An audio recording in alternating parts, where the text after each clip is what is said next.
Jeffrey was little, when he was first born, he was going on to, college, so he wasn't there a lot of the time because of his school. So Jeffrey's mother was usually there with him.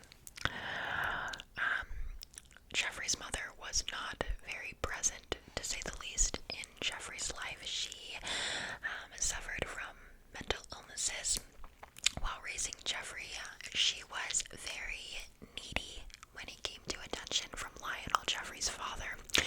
As I said before, Lionel was in college when Jeffrey was little, so he wasn't able to be there a lot of the time. He was, working on becoming a scientist, and so when he would be home, Joyce would require a lot of attention, and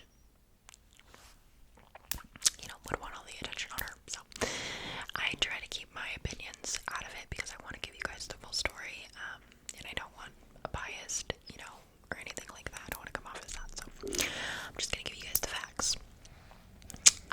So I wrote down, because Lionel was busy with college, he wasn't always there, as I said before. When he was, Joyce was very needy for the attention. She was not the ideal mother. She, as I said before, suffered from mental illnesses of depression, and she was also a hypochondriac. I hope I'm saying that right. So, based on the show on Netflix, it showed that Jeffrey was deprived from attention from a very young age. I know that the Netflix show, didn't give all of the details, but I strongly recommend you guys watch that show if you guys want to know, all of the details that went into this, or all of the information. My friend Dahmer kind of focused on his early life, whereas the Jeffrey Dahmer show on Netflix went into, when he was an adult. So it kind of gives you everything if you guys are interested. Those are a good thing to check out. Whenever Lionel was home, Joyce and him would argue, always, most of the time in front of the kids. So that being kind of part of the reason that Jeffrey and his little brother were definitely deprived from attention and left unsupervised a lot of the time. Jeffrey said, actually in an interview, from an early age he felt unsure of the solidarity of the family. So, and that's so sad. He said that his parents were always arguing. In school, Jeffrey was a very quiet kid. He was kind of known as the outcast. He did have friends, but he kind of kept to himself. From a very young age, he was fascinated by animals that were unalive. So when he was little, he would collect little insects and put them in jars. And I remember, I used to do that at my grandma's. I would take little ants and put them in jars. So at first, it didn't seem unnormal. This did progress, though, into collecting animal carcasses. He would either take them home or he would leave them wherever he found them to study later. That's all I'm going to say. I'm not going to go into detail, but he would find them in the woods or by the river, things like that. Lionel, Jeffrey's father, said that the animal obsession sparked from when he was 4 years old. When Jeffrey was 4, he watched his dad remove animal bones from under their home, and he immediately grew fascinated and even started going out and finding animals. So he started looking for bones himself and, things like that. When Jeffrey was 6 years old, his family moved to Ohio, where his brother was born. His parents actually allowed Jeffrey to name his little brother, and he named him David. This year that David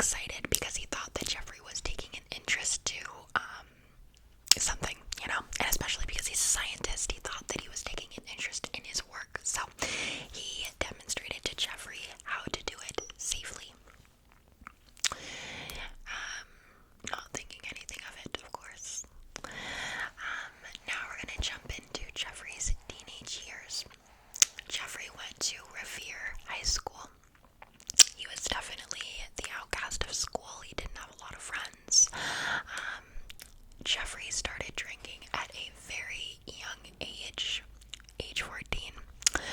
Before school, during school, after school, you name it, he was always drinking.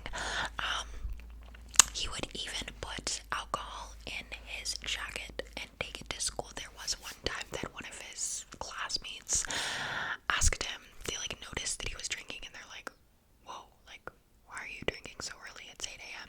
And Jeffrey just, brushed by it or whatever.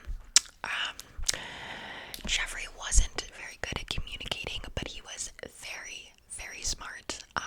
He just didn't apply himself, so he was failing all of his classes, but was a very smart kid because he didn't try. When Jeffrey reached puberty, he discovered that he was gay, and he began having fantasies.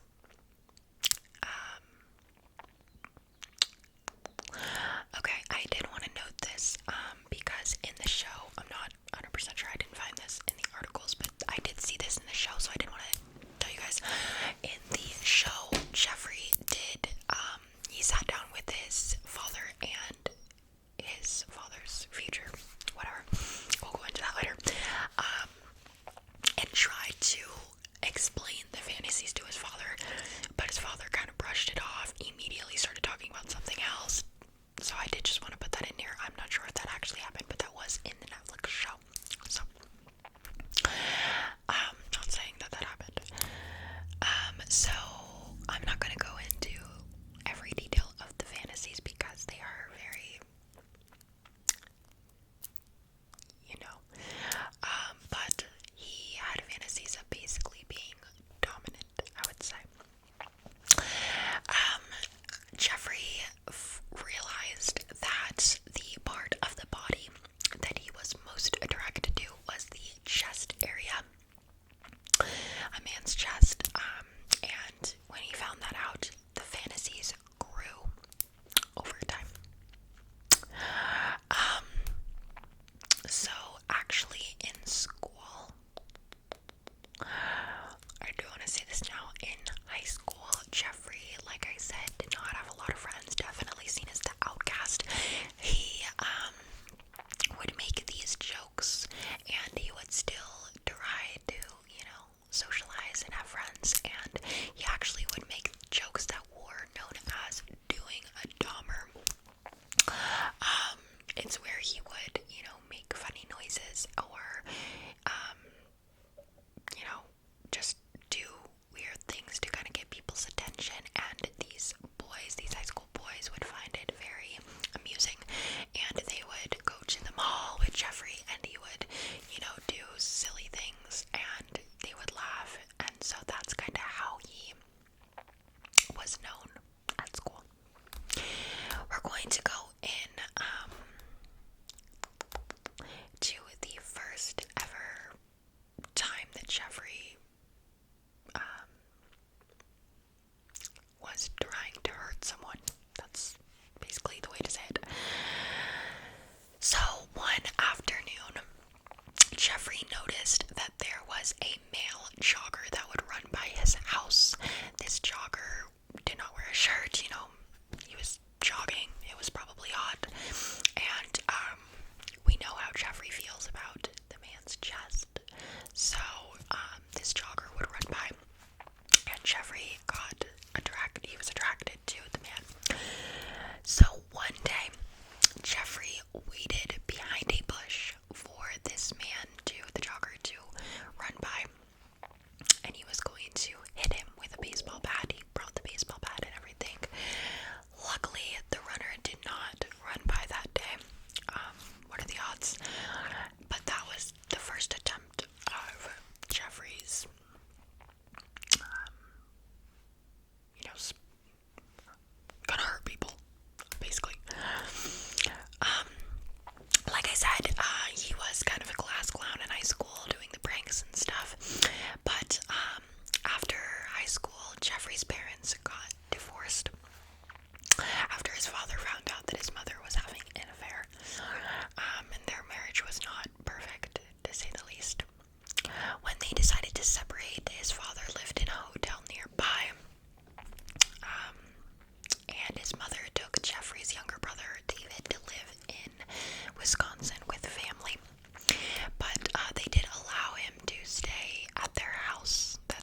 18th, Jeffrey saw a hitchhiker on the road while driving home from the store, whatever. His name was Stephen Hicks, and he was 19 years old. Stephen didn't have a shirt on. We know how Jeffrey feels about a man's chest, and he was wanting a ride to a rock concert that he wanted to go to, and he had to get to later that day. So Jeffrey drove by him. He was like, hey, I can take you to the concert. Let's just go back to my house for a little bit. We can drink, we can talk, and then I'll take you to the concert. So the hitchhiker was like, okay, like, perfect. So Jeffrey and Stephen ended up staying at the house and talking for hours, several hours. So eventually Stephen was like, hey, like, I gotta go. But I did want to note that throughout this time, Stephen kept mentioning girls. So Jeffrey knew immediately that he wasn't gay. And so, but he still didn't want him to leave. So when Stephen was like, hey, like, I gotta go, you know, Jeffrey was like, no, like, you're not leaving. And so when Stephen wasn't looking, Jeffrey hit him over the head with a 10-pound dumbbell, and then when he was unconscious, strangled him until he was unalive. Okay, so what Jeffrey did with the body was horrible. Jeffrey, the next day, buried his remains in the backyard, and then he took the body and basically disposed of it. That's all I'm gonna say. If you guys want to know full in details, you can check out the Netflix show. It goes into detail. Okay, 6 weeks later after that, Jeffrey's father and fiance moved back in the family home, so they told Jeffrey, you gotta go. Jeffrey then enrolled in Ohio State University. Now, like I said before, Jeffrey was a very intelligent young man, but he did not apply himself at all. Jeffrey's GPA in this college was 0.45, you guys. Not even half of a point. Okay. Like, he was failing. Jeffrey's drinking was horrible and was getting worse. There was one time that Jeffrey's father came to actually surprise and visit him at his college, and it was trashed, scattered with cans of alcohol. It was just horrible. 3 months in, Jeffrey dropped out. And then in 1979, his father told him to join the army. He thought it would, you know, get him back in shape and hopefully help turn his life around. 1981, Jeffrey was discharged from the army because of his drinking. They didn't want any problems, so they honorably discharged him. Jeffrey, they said, was, you know, kind of, he was average. He wasn't super good, but he wasn't very bad either. But he was drinking, so he got discharged. After he went home, he went to live with his father and his fiance.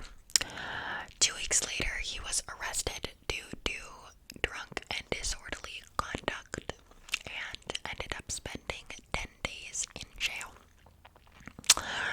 That Christmas, his father and his fiance told him that he needs to go live with his grandmother. They didn't want to deal with him anymore, and it was noted that Jeffrey was only affectionate towards his grandma. Like, his grandmother was the only person that he showed any affection to. So they thought him spending some time with her would, you know, help him. So he went to live with his grandmother. He was doing really good in the beginning. He was going to church with his grandmother. He actually ended up getting a job. He was doing all the chores in the house. He did still drink and smoke, which his grandmother did not like, but for the most part, he was doing okay. Jeffrey did ended up getting fired 10 months in his job. And then he was unemployed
years. He ended up still